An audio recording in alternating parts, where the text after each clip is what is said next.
We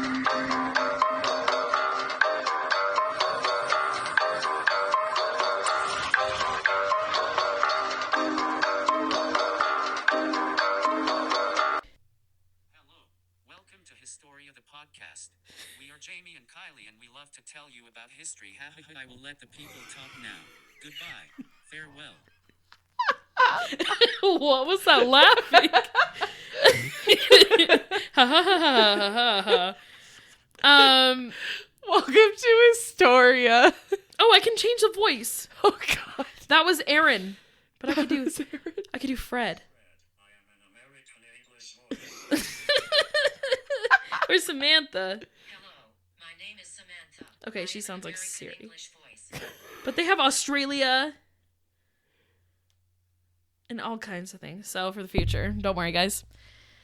Hello. I can't explain. We were talking about one of our past episodes and text-to-speech came up and we just, I don't know, I just decided, let's do it. So that's how we decided to greet you today. You never know what we're going to do next. Oh God. We were recording on a Sunday night. Heck yeah. So, fun times. Welcome to another week of summer fun. Yeah, this one is not an event or not a place. Unfortunate. But I guess it could be. Oh. In a way. Kylie didn't get the memo. Yeah.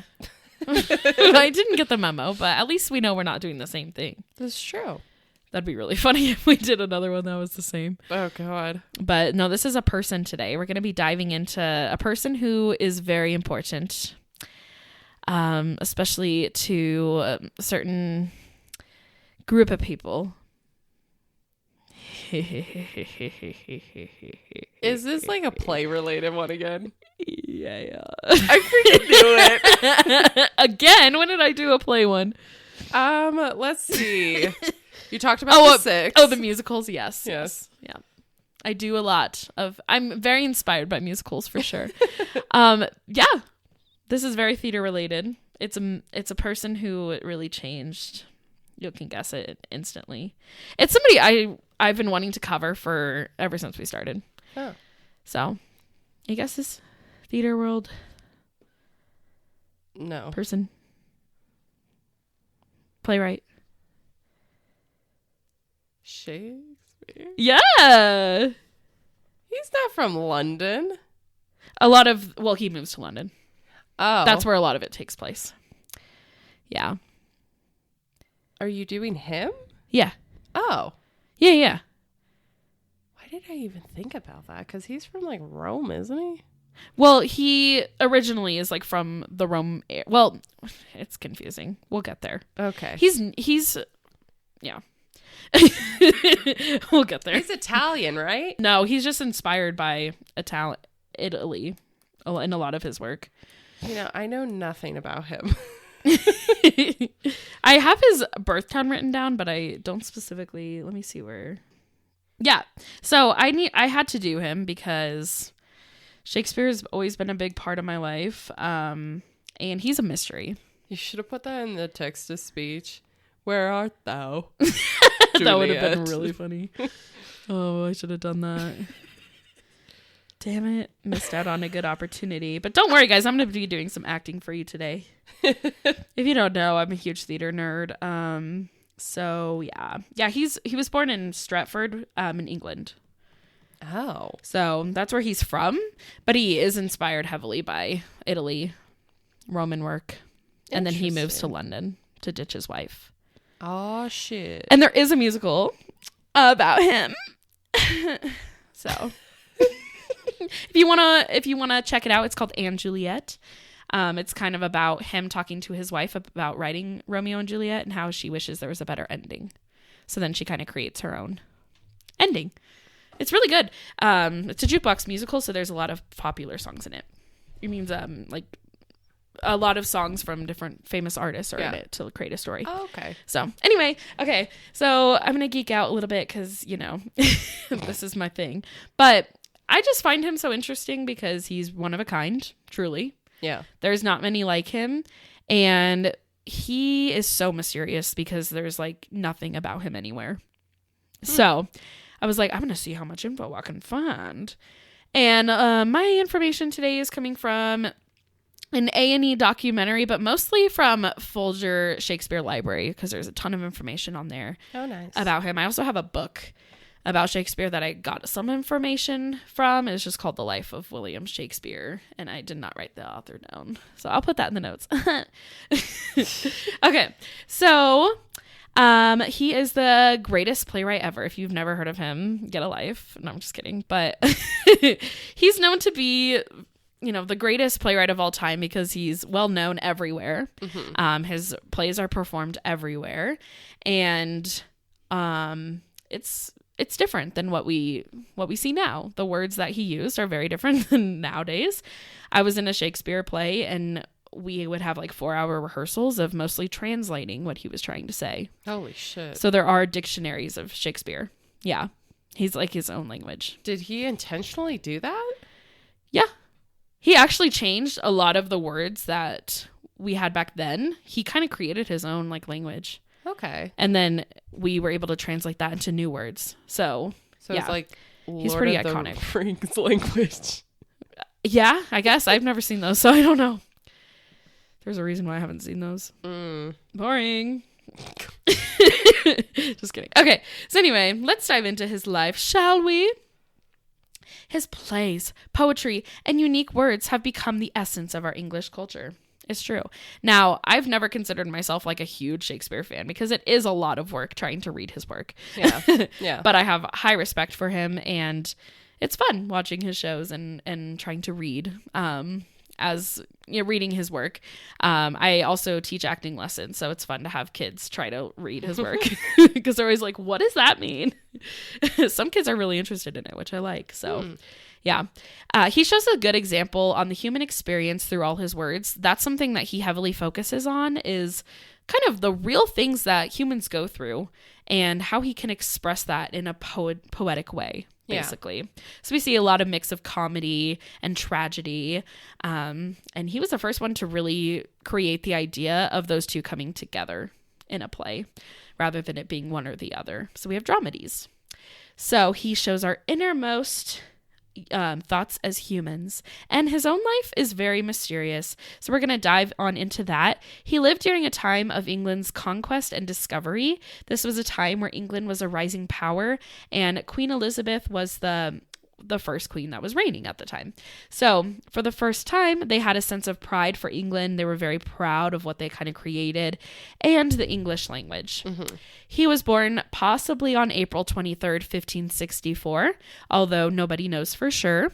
He was John and Mary Shakespeare's oldest surviving son because their first two children did not survive past infancy. And they were both daughters. Yeah. He ended up having 3 younger brothers, Gilbert, Richard, and Edmund, and 2 younger sisters, Anne, who died at the age of 7, and Joan. He was baptized in the Holy Trinity Church on April 26th, which is really the only evidence that points to when he was born, because Elizabethan baptisms took place 3 days after birth. So if you do the math, then we know that that's the day he was most likely born. Yeah. The year he was born was also the year of a huge plague. So it's actually... It's very shocking that he survived past that first year of his life. So, because there were thousands dying, Black Plague was monthly. no joke. Yeah. And his father actually came from a farming family and moved to Stretford from a village nearby.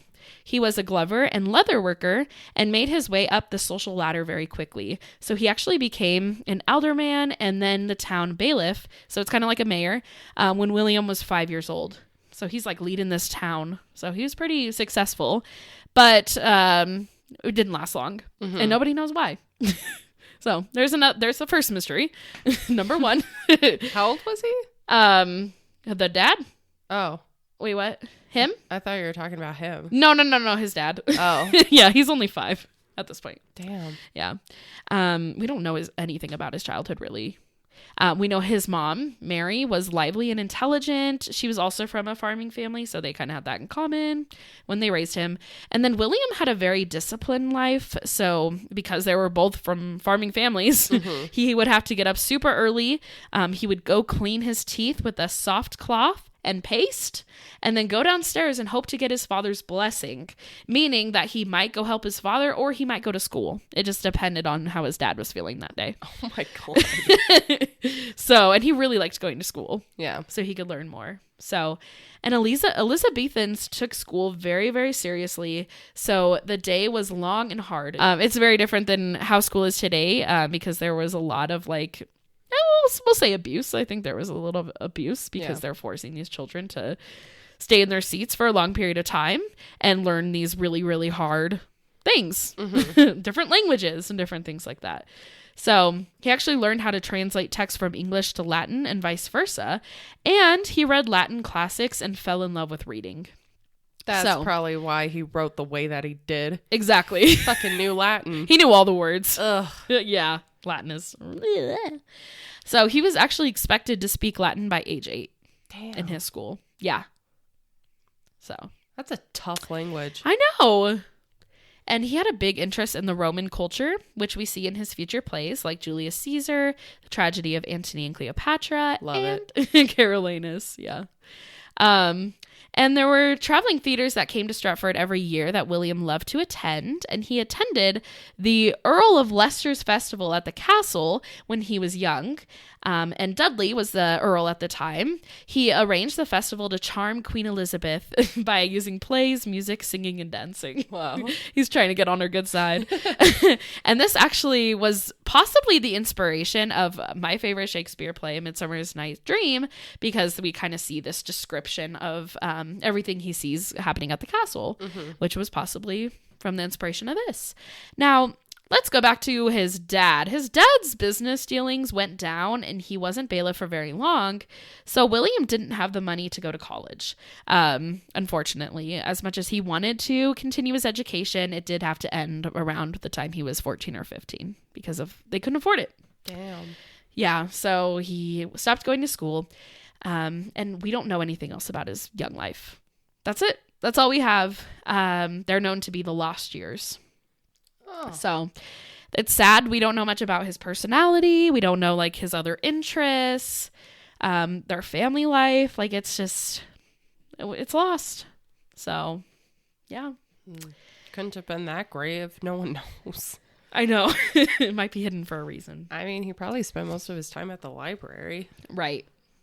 And many believe that he possibly became like an apprentice to his father because his father was trying to like build up his business again. Yeah. So he probably needed help. And so he had to give up school for that. So we're going to jump all the way to 1582 when he is 18 years old. He meets his future wife, Anne Hathaway. You're kidding. You didn't know that was her name? No. I didn't even know he was married. Yeah. Anne Hathaway. I love that. And I don't know, like the actress, I don't know if like that was on purpose Oh, or if that was actually her name. I don't know. Yeah.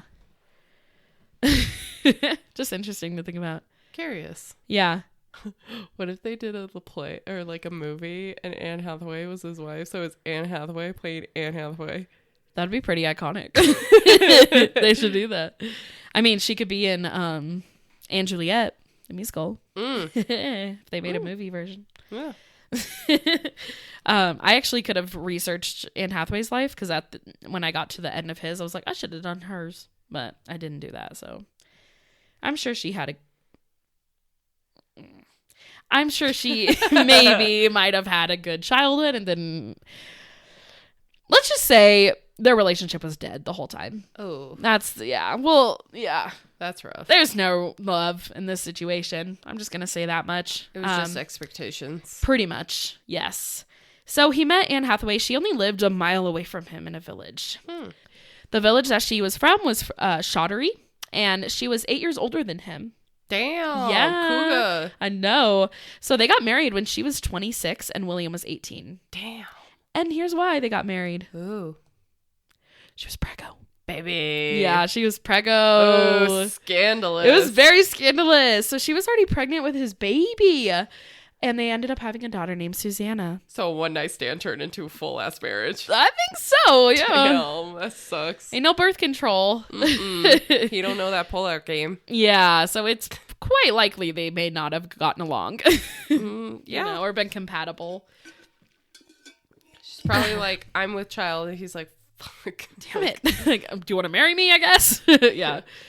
Does thou want to be my bride? It must be different than that. Okay. So after getting married, she moved to live with him in Stratford. And they most likely had to apologize in front of the whole entire church for getting pregnant. I'm pretty sure when I was watching the documentary, they're explaining like they had to put a sheet in front of them, like a white sheet, to wash away their sins. Holy shit. And they had to tell everyone that they had sex before marriage. So, yikes! 1500s. Love it. It's probably still happening at some churches. I wouldn't be surprised. Yep. So, in early 1585, they actually ended up having twins named Judith and Hamnet. Hamnet? Yeah. Okay. That's my reaction to it. For the next few years, Anne and the kids lived in Stratford while William lived in London. Shit. Yeah. Nobody is sure of when he moved there or why, but many believed that their separation and small amount of children could have been the result of a strained marriage. Yeah. Because most people were having like 12 babies and they had 3. And he was like, okay, I gotta go. I gotta go to the theater scene. Goodbye. So yeah, he ditched him. And the fact that like she didn't come too, like that says a lot. She was like, I'm staying here. Yep. Like, I wonder if that's the case or if he just randomly left one day. Like, it's so hard to know because we don't know about their relationship. It was very secretive. So yeah. Woo. Some actually think he might have been a soldier or a sailor because of like everything that was going on at the time. Or maybe he traveled to Italy because of how much Italian settings are in his plays. He probably was hanging out in Italy for a while. That would make sense, actually. Yeah. But he could have been a soldier or a sailor. We don't know. Some even pass the story that he was a schoolmaster. And he's just hanging out, teaching people. Interesting. Yeah. And he began writing some sonnets in Stratford before heading to London. So we do have like a little bit of those that were in Stratford. And that's kind of how we know, like, when he put dates on them, that's how we know kind of when he left. But we don't know specifics. But we do know in 1592 he was in London and he was acting and writing at every chance he could get. He joined an acting group in a new theater and began writing plays. So this is when he wrote Two Gentlemen of Verona and Henry VI. And he was a great success already. People were like really interested in his work and how he used history to inspire his work. And many around him found him to be incredibly talented. And we know he had already written the third part of Henry VI by 1892. Due to a famous figure named Robert Greene, who was writing about how much he disliked Shakespeare and quoting his work against him. So he actually used Henry VI to call him out on like how he's a bad writer, basically, and how he's just a fad. Shit. Yeah, so that's the only reason why we know that, 1, he was in London in 1892, and 2, that he had already finished Henry VI by then. So we're kind of using like outside sources to help us figure out this timeline. So his career actually grew very quickly. So unlike most stories where it's like, oh, it took them many tries and they had to go through years and years, honestly, this was the perfect time to enter this world because this is, you know, it was growing for the first time ever. So they were wanting all these playwrights. They were wanting people to kind of bring these new ideas because theater had just begun, really. So it was like the perfect time to enter this and become a success. And Henry VI Part 1 was actually performed in front of thousands of people, and they were all left in tears watching it. So everyone was highly affected by his work. And I mean, at that time, at least people could understand it easily because it's so awkward performing Shakespeare and like nobody laughs at the jokes because they like can't tell that you made a joke. Yeah. So it's tricky, but you also have to like, you know, show them that it was a joke and different things. So that's the fun part of acting through it. Throughout the 1590s, he wrote poems, sonnets, and plays, and he went from writing a clever comedy called Comedy of Errors. I was in that show. Love it. Super fun. And he also wrote a lyrical comedy called Two Gentlemen of Verona and a serious tragedy, Titus Andronicus. That one's really good too. They were all inspired by Roman tales. So he also had many English history plays like Henry VI and Richard III. So he was kind of inspired by like both England and Roman areas. So So many great noblemen were drawn to him after seeing his success in the theater, and this included Earl of Southampton, possibly his lover. Nice. Dun, dun, dun, dun. So this led to Shakespeare actually dedicating 2 poems to the Earl of Southampton. He wrote sonnets that were most well-known love poems of all time. Still today, there's a lot that are really popular. A lot of people have probably heard them, even if you've never think that you've ever heard Shakespeare before. And many were written to a young man that many believe to be the Earl of Southampton because of his admiration for him. And a lot of people do think that they were lovers. I'm going to read Sonnet 18 for you. I'm very stuffed up, but we'll see how this goes. And I think, have you ever heard, shall I compare thee to a summer's day? I believe so. So this, just to give you background information, this one was written for a guy. Okay. Could be Earl. Good old Earl. Okay. Shall I compare thee to a summer's day? Thou art more lovely and more temperate. Rough winds do shake the darling buds of May, and summer's lease hath all too short a date. Sometime too hot the eye of heaven shines, and often in his gold complexion dimmed, and even fair from fair sometime declines, by chance or nature's changing course untrimmed. Oh, sorry, I'm losing my voice. But thy eternal summer shall not fade, nor lose possession of that fair thou oust. Nor shall death brag thou wanderest in the shade, when in eternal lines to them thou growst. So long as men can breathe, or eye can see, so long lives this, and this give lives to thee. Ever question him? About just anything? No, that like his sexuality. Yeah. I think everyone just came to everyone was gay, let's be honest. Like, I feel like a lot of men in that time were, again, it was just like, hook up with your wife, have kids. Yeah. But I feel like this was a time, especially like in this area, where a lot of them were trying to explore new things. Yeah. So I think it was common. I think he could have been like what we know as bisexual, or, maybe he was gay and he just wanted kids, So yeah, I think it's pretty proven that he was. Yeah. Anyway. For sure. I didn't read a lot of those words right, but I didn't want to start over. So that's Sonnet 18 about the guy. And he was very dazzled by the young men around him. So it wasn't just Earl of Southampton, but there were also other men that he was known to kind of have a connection with. There's also, in some of his sonnets, a dark lady that is mentioned. And this portrayed an obsessive love, and he's mad at himself for loving her. It's kind of like this intense emotional love where he's like, this is so wrong, but so right. So that brings me to Sonnet 130. And I think this one's also pretty popular. Let me see where to go. This is why I had to pull stuff up before. Now you know. And my mistress' eyes are nothing like the sun. That's what it's called. And this could be about his wife.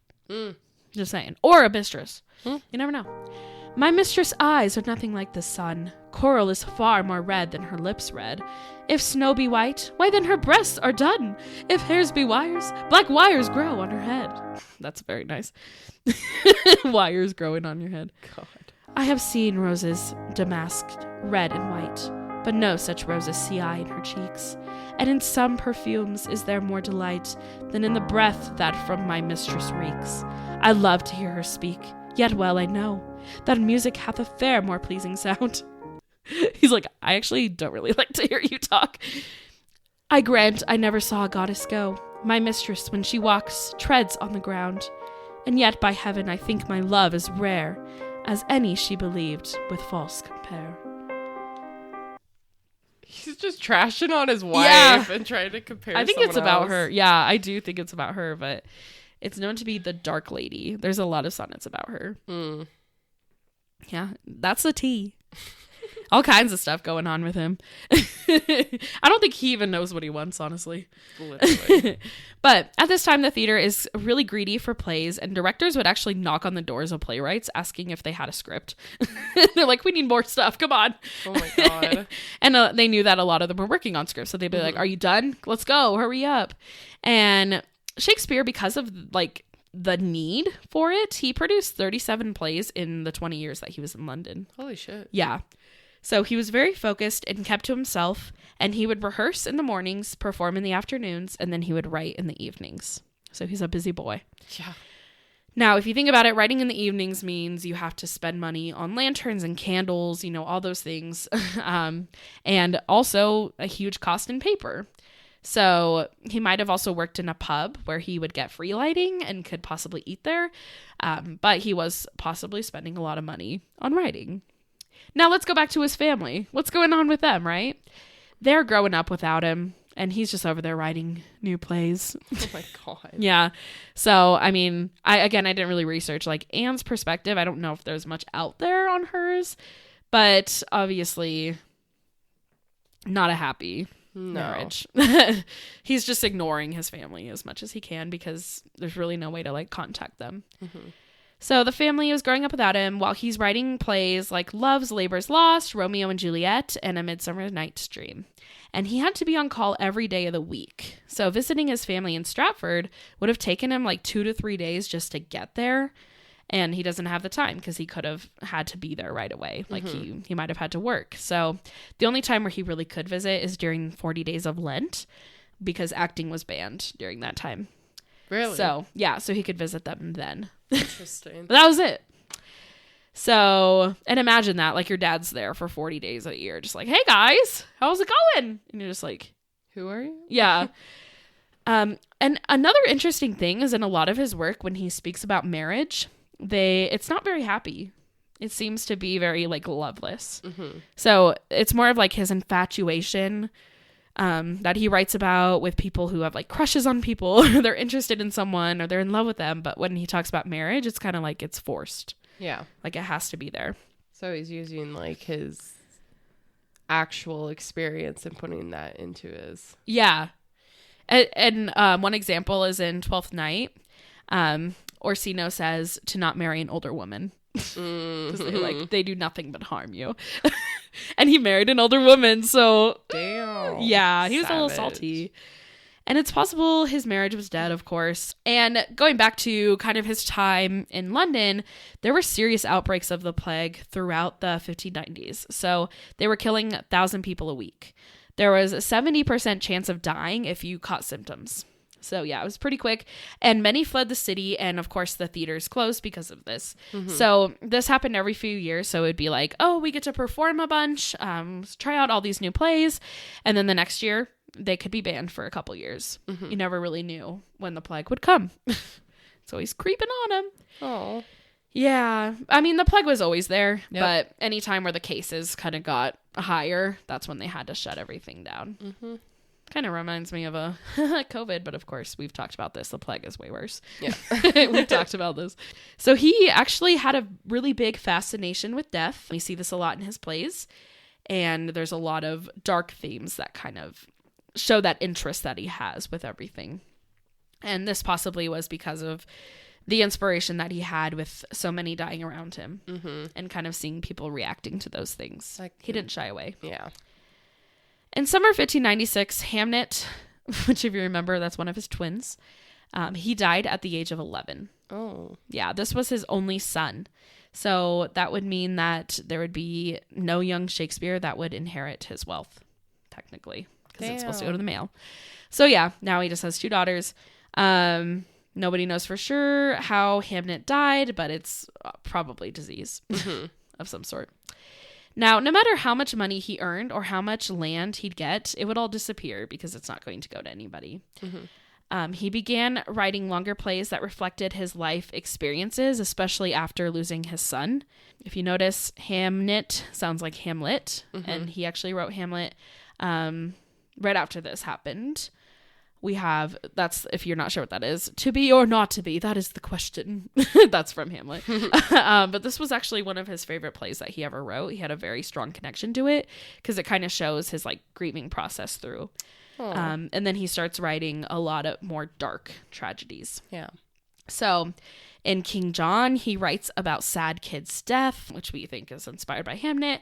So a lot of the people like in charge of the different towns in London saw theaters as ungodly and immoral. So the actors could not renew the lease of the land where the old theaters were once they all closed down, meaning they had to go somewhere else, basically. This didn't stop Shakespeare's troupe, so they actually ended up moving their old theater, transported it plank by plank all the way south across the river. Damn. So they're like, if you won't let us have this area, we're just going to move the building. So they did. And they built a new theater in Southwark. This was called the Globe Theater. So Shakespeare owned part of it. He had a 10% share of it. And this helped him gain a fortune, actually. This was a big reason why he ended up being so rich. So Julius Caesar was the first play performed here. And so many came to it because they loved that show. Yeah. It was top tier entertainment. Top tier. It's like Marvel nowadays. If you think about it, I mean, there's not much else going on. And what's really interesting about kind of the language part of him having to be so descriptive is if you think about at this time, nowadays we have special effects. We can put on a show and we can show you what's going on. We have, set design and costumes and props and so many things that we use in shows that help you understand what's going on. But if you think about it, they're on a stage. And it's not even like a stage. They're in the broad daylight, so there's no lighting. And they can't afford costumes. And there's really like nothing they can really do for that. So the words have to tell the entire story. And so because of this, he knew that like he had to make sure to describe kind of what was going on through his language. So the audience kind of has to sit there and imagine the story. There are a lot of stage directions. Like he'll describe like the man will wake up and he will gather, he like just describes kind of what he's going to do. He describes what the characters look like a lot of times. Like what I was just reading about the red, like kind of like the rose. The imagery in the words really paints the picture for us. So even though we can't see it, we can kind of imagine it. And that's how he was like well known because a lot of playwrights couldn't get there. They couldn't describe it in that way. He was just so poetic where he could. So that's kind of what led him to stand out. One example of this is Hamlet. It actually starts with a description of it being past midnight and cold. And if you think about it, the audience is watching it in broad daylight and probably hot weather. So it's kind of like they have to imagine that they're like in this setting. So it's kind of a fun way to use your imagination. I'm surprised they haven't done a movie adaptation of that I know of. Yeah. Of Hamlet? Yeah. Unless it's from like the 60s. Yeah. I know they've done like stage recordings. But yeah, I don't know if they've done a movie. Maybe they have. I can't keep track. There's too many. So, another interesting thing is that women did not play roles in the shows. So men played all of the women's roles. What? So if there was like a great heroic woman, it would be played by an experienced older man. They'd have to be like the best of the best. Yeah. That's so stupid. And then if it was like a girl part, like Juliet from Romeo and Juliet, it would have to be played by like a young boy who hasn't gone through puberty yet. Oh my God. Like, that's so or wrong. just let a girl do it. That's so wrong. Gotta love it. I don't love it.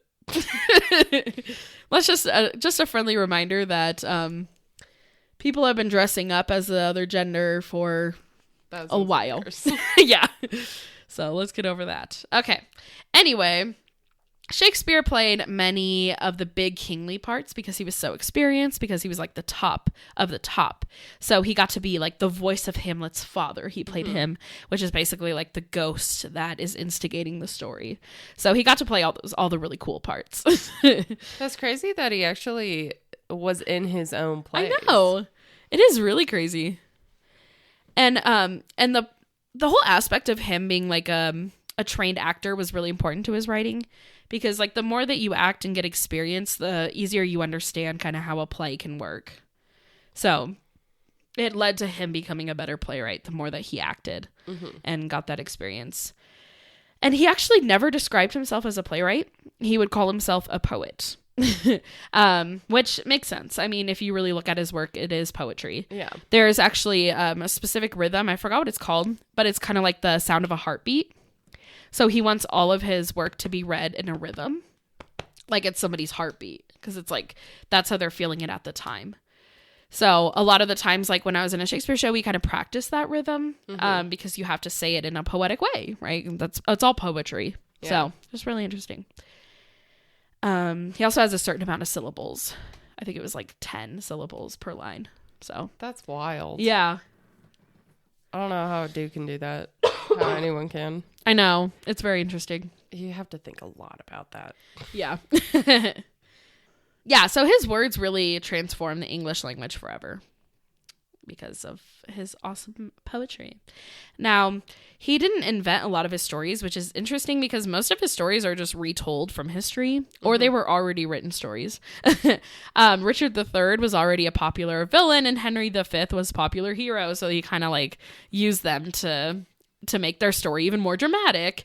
He knew he could use it to write a play.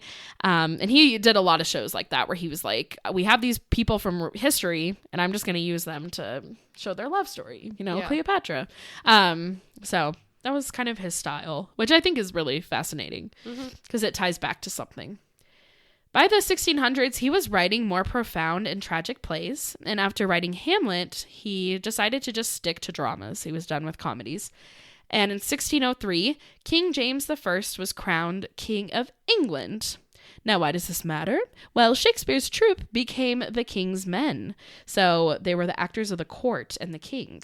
Yeah, so he's pretty fancy. Oh. So Shakespeare was a leading dramatist, and his family had been granted a coat of arms a few years before, so he was now a gentleman. I know, so fancy. And then from 1604 to 1607, he wrote a ton of iconic plays such as Othello, Macbeth, and King Lear. And they're all dark, dark, dark tragedies. These are like his darkest work. Susanna, if you remember, is his oldest daughter. She actually ended up marrying a Stratford doctor during this time named John Hall. So that's kind of what's going on in their life. Going back and forth. Apart. Yeah. So she got married around the time of this, but the dark plays were appealing to Shakespeare. Something within him had to lead him to this, if you think about it. Like, everyone's inspired by something. I know when we talked about Stephen King, we kind of talked about that a little bit, but like when you're inspired to write about happy things, it's probably because you're going through something good in your life. When you're wanting to write about more darker things, even if it's something simple, you can kind of use inspiration from. Like the feeling of being rejected, different things like that. So it had to come from somewhere. His mistress did not care for him. Or Earl. Yeah. Maybe he was like, we're done. Shakespeare's like, what? Broke his heart? Mm-hmm. So, but I mean, I just wish we knew more about his relationship with his wife. But it's fine. We don't have to know it all. We kind of know it all through his work. Yeah. Oh, yeah. He really put his feelings onto paper. Yeah. So he had a deep interest of human psychology and what humans will do when they have a lot of power. We see that a lot because he writes a lot about kings and different things. But he also writes about like how people handle different situations and falling in love and kind of what greed will do to you. Like there's a lot of themes that are like things that humans naturally go through, the thought processes that they have. So he did have a very big interest in psychology. And he shows us how people truly experience dark things in life. Nobody else was really willing to talk about it. So he was really the only playwright at this time to be like, hey, we all go through shit. Yeah. So we're going to talk about it. So he's kind of like the therapist of playwriting. The therapist. Or I guess just I don't know. He was willing to talk. He shows us many examples in his work of a father who was too busy for his daughters. So The Tempest has this, The Winter's Tale. There's a lot of stories where the dad is like non-existent. Yeah. So he always wished he was closer to his daughters. I mean, we get that idea from his writing. The Tempest is the last play he wrote alone. And Prospero is a character who wears a mask and has magical powers, but gives away his power at the end. And a lot of people think this possibly represents Shakespeare bringing the magic of dramatic arts and knowing that it's possibly coming to an end and having to pass it on. So it's really poetic in itself that was the last play that he wrote by himself. Damn. And then he started getting people to kind of help him out. Yeah. So his family, Susanna and John, ended up having a daughter in 1608 named Elizabeth. So that was his first grandkid. And then in the summer of 1613, his whole career changed and ended. The Globe Theatre caught on fire during a performance of Henry VIII, and everything was destroyed. Oh. Yeah. The things that happen when you have to use real fire. Oh, God. So they ended up making a new Globe Theatre, but Shakespeare was kind of like, no, I'm done. You all can do it without me. So he actually retired at this point. He's like, I feel like I've had a pretty solid career, and I think I'm ready to retire. I'm getting older. It's time for me to go back home. And his family's probably like, You missed out. yeah, where have you been, Dad? Huh? So he retired very wealthy. So maybe they weren't that upset. And he went back to Stratford, and he was highly respected everywhere. Everyone was like, oh, William, hello. And he owned the second biggest house in Stratford. I don't know who owned the biggest one, but he owned the second biggest. So Wow. he had to rewrite his will. And he was angry in his will because he was like, Ooh. I have no son. Oh, I have nobody to give this to. Obviously, it was in a poetic way that he wrote his will. But he was actually really worried about what would happen to his wealth. And, Couldn't he just give it to his son-in-law? well, he ended up giving it all to Susanna and John. Yeah. And in his will, he actually mentioned that he wants to give everything to Susanna and John and nothing to Anne or Judith, which is his other daughter. Damn. Yeah. I'm like, what did Judith do to you? Yeah. Well, I guess because she wasn't married. Yeah. That's true. It's like, I can't give you anything because you're a woman. Yeah, because she got married later on. That's true. And he only left his wife his second best bed. What? And I looked this up because I was like, excuse me? So back in this time, like, they would usually give their first best bed to like a guest. So the second best would be like his bed. So that's all he gave her. Well, if he's only giving her a bed, where the hell is she going to put it? On the street? I think it means that she can still live there. But I guess. Well, even if she couldn't, she would just move in with Susanna. yeah, That's I what you assume. do. Yeah. So yeah, very interesting. That kind of shows they weren't very close. Maybe they had a lot of issues. Kind of sad. Yeah. One night while Shakespeare was partying with theater friends, he drank too much wine and ate too many pickled herrings. And he got a bad fever and actually died on his 52nd birthday. Oh, damn. Yeah. So he was buried on April 25th, 1616, and he never saw his plays get officially published. Oh. Yeah. And actually, the only reason why we have his work today is because of this. So in 1623, which is 7 years after he died, his plays were all brought together for the first time in one book, like kind of like a portfolio. And they were created by his fellow actors and friends. Ben Jonson put it together. He was his biggest rival. But he was like, you know what? Gotta help a brother out. Yeah. So he actually helped them put it all together, and he praised Shakespeare in a tribute that he wrote in the book. And this is one of the reasons why it was so big was because of this tribute, because he was also a big writer, and he wanted the world to see the work of Shakespeare. Without this, his work might have disappeared, especially some of his really big plays that were never really performed. I think Othello was one of them. Like, there's a lot of plays that, like, if they never put those in that portfolio, we probably wouldn't have them today. Yeah. So, in 1899, we had the first film version of Shakespeare, which was King John. I don't keep up with all the movies. There's a ton. And there's also a lot of movies that were inspired by Shakespeare and musicals. West Side Story. Shameless plug. She's the Man is a good one. Inspired by Twelfth Night. So there's all kinds of movies that are like inspired by Shakespeare stories. Warm Bodies.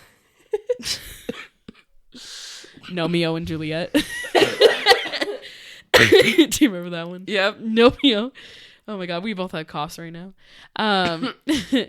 Since then, we've had countless movies and shows being made from his work, and his plays are performed in every continent. So he is pretty iconic, to say the least. I'd say so. And there's also constantly new ways of performing and showing his plays, which is really unique to him because you have to be a really good playwright to inspire people to create other stories and to inspire people to do them in different ways. For example, I know our high school did a Seussified version of A Midsummer's Night Dream. You know, I think I watched that. Yeah. So there's like, I think they have Seussified versions of pretty much like not all of his plays, but a few of them. And that's mixing together Dr. Seuss and Shakespeare, but there are fun things you can do with that. There's a lot of like Shakespeare competitions, obviously, but there's like Shakespeare writing contests where you have to kind of write like him. Like there's so many things that he inspired. And his work's not going to die. No. Even though we don't write like that anymore, he inspired so much like through his work, and there's so much to translate, and new translations are done all the time. So it's just really fascinating that he was able to make like such a big impact with that. His family actually eventually ended up dying out and left no direct descendants of him. Damn. And that's how it ends. So like a drama. Yeah. Anyway, that's the life of Shakespeare. Not a lot known. He's very mysterious, but it is fascinating the details that we have of him and kind of what led to him becoming a huge success. Yay. So, yay. Finally can mark that one off the list. I knew I had to do that one as a theater kid. Yeah. So, yeah. Where can you find us? You can find us on Instagram, Facebook, and TikTok at History of the Podcast. You can email us at historyofthepodcast@gmail.com. That was actually a pretty good one. I knew nothing about William That's fair. Yeah. Good old shaky shake. All I knew was he knew how to make a mark. That's true. Everybody knows the name. People will watch it. I think they did quite a bit of plays or movies in the 30s and 40s. Yeah. Probably like in the black and white. Yeah, because that's when like they could make films. Mm-hmm. Like 10 hours long. Yeah. It's stressful. We can mark that off as one of our authors that we've done. That's true, yeah. Actually, that's what led to me doing it. On my wheel, I got author. Oh. So I was like, Shakespeare. That's who I thought of first. I knew it was time. So. But. Yeah. It's fun. It's a challenge if you want to go try to perform some Shakespeare. Go for it. It's a lot of work. I would rather not. It's a lot of work. A lot of work. Yeah. All right. Well, thanks for listening. Catch us next week for another good travel summer bucket item list. Woo! See, I was like, the reason why I said this could count is because you could go to a Shakespeare play. Or you can go to Verona. Yeah. To see where they put the letters to Juliet. That's true. So there's a lot of things that could go with it. Yes. So check it out. Yeah. All right. We'll talk to you next time. Bye. Bye.